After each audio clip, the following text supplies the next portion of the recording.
कृष्णाय वासुदेवाय हरे परमात्मने प्रणतः क्लेशनाशाय गोविंदाय नमो नमः। जय श्री कृष्ण। युक्तः कर्मफलं त्यक्त्वा शान्तिमाप्नोति नैष्ठिकीम् अयुक्तः कामकारेण फले शक्तो निबध्यते।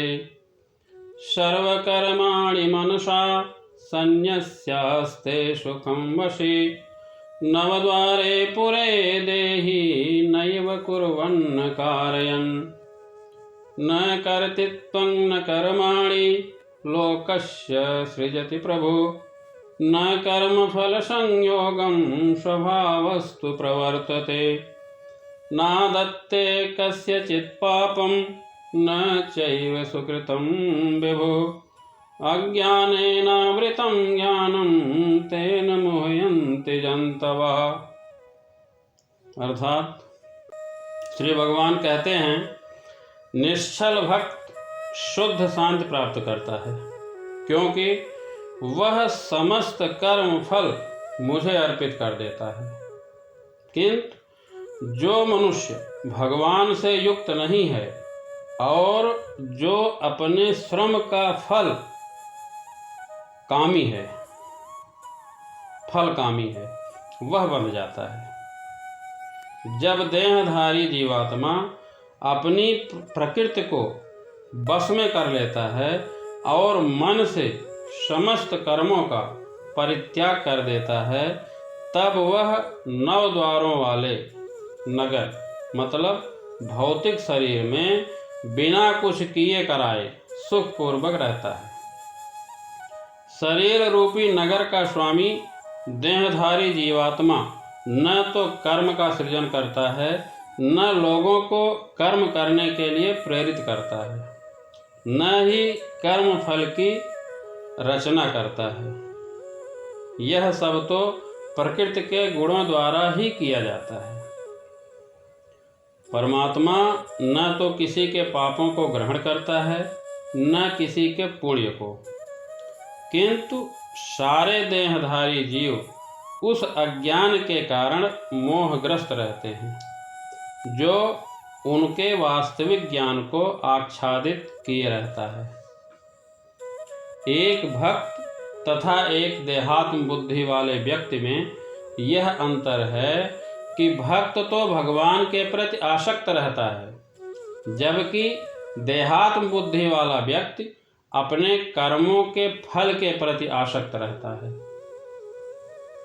जो भगवान के प्रति आसक्त रहकर उन्हीं के लिए कर्म करता है, वह निश्चय ही मुक्त पुरुष है और उसे अपने कर्म फल की कोई चिंता नहीं होती।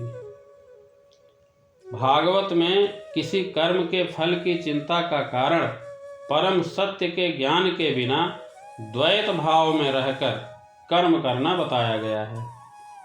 श्री कृष्ण भगवान स्वयं श्री भगवान हैं। जो कुछ विद्यमान है वह भगवान की शक्ति का प्रतिफल है और भगवान श्री कृष्ण सर्वमंगलमय हैं। जो इंद्रिय तृप्ति के लिए लाभ के मोह में फंसा रहता है, उसे शांति नहीं मिल सकती। यही भक्ति का रहस्य है कि भगवान के अतिरिक्त कुछ भी नहीं है। शरीरधारी जीवात्मा नौ द्वारों वाले नगर में निवास करता है। शरीर अथवा नगर रूपी शरीर के कार्य प्राकृतिक गुणों द्वारा स्वतः संपन्न होते हैं। शरीर की परिस्थितियों के अनुसार रहते हुए भी जीव इच्छानुसार इन परिस्थितियों के परे भी हो सकता है। अपनी परा प्रकृति को विस्मृत करने के कारण वह अपने को शरीर समझ बैठता है और इसीलिए कष्ट पाता है। भक्ति द्वारा वह अपनी वास्तविक स्थिति को पुनः प्राप्त कर सकता है और इस शरीर बंधन से मुक्त हो सकता है। संयमित जीवन में उसकी कार्य प्रणाली में परिवर्तन आ जाता है। वह नौ द्वारों वाले नगर में सुखपूर्वक निवास करता है। ये 9 द्वार इस प्रकार हैं। 9 द्वारे पुरे देहि हंसो ले लायते वही वसी सर्वस्य लोकस्य अस्थावरस्य चरस्य च। जीव के शरीर के भीतर वास करने वाले भगवान ब्रह्मांड के समस्त जीवों के नियंता हैं।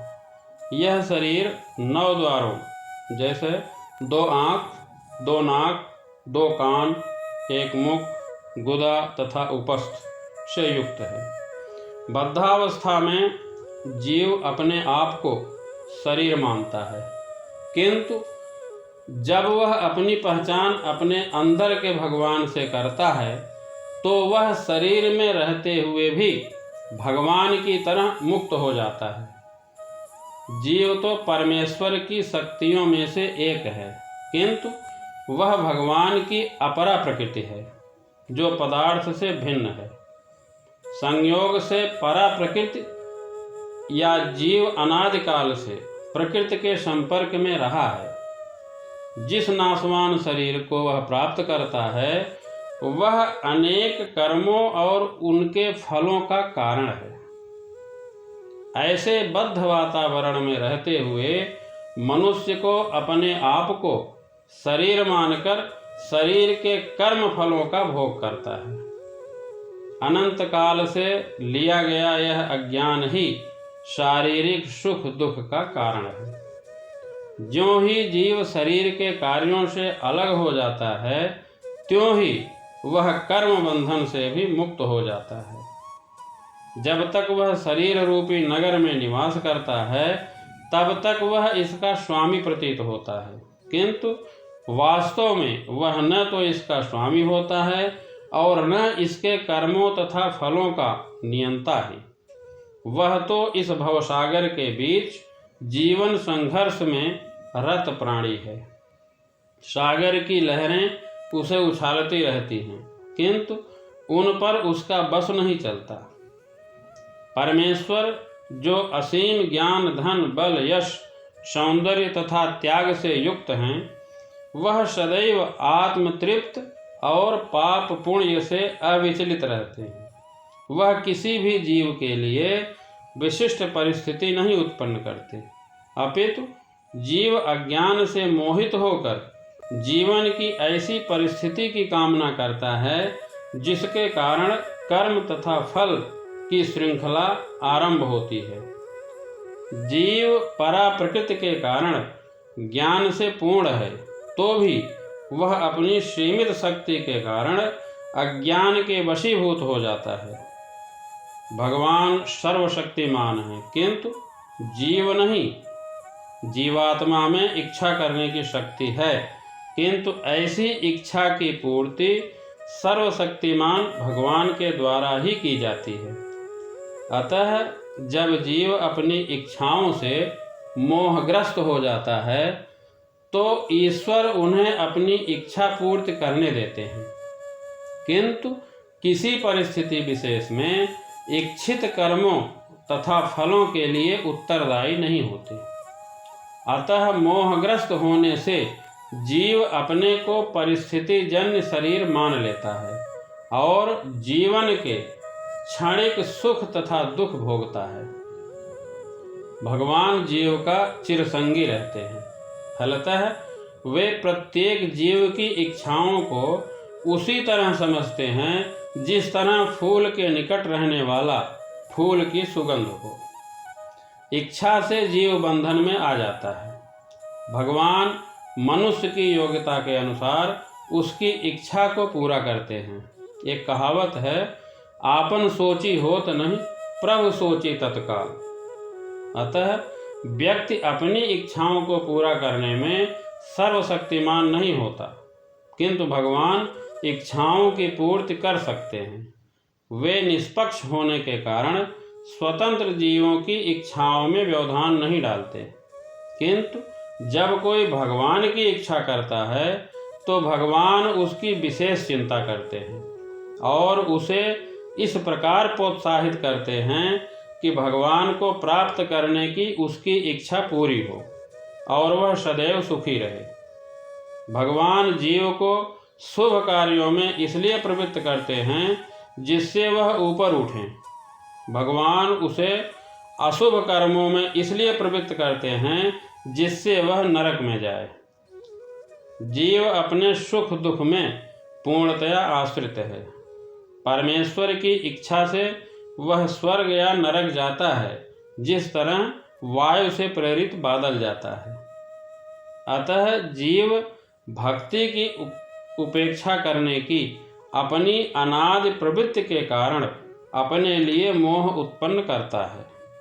फलस्वरूप स्वभाववश सच्चिदानंद स्वरूप होते हुए भी वह अपने अस्तित्व की लघुता के कारण भगवान के प्रति सेवा करने की अपनी स्वाभाविक स्थिति भूल जाता है और इस तरह वह अविद्या द्वारा बंदी बना लिया जाता है।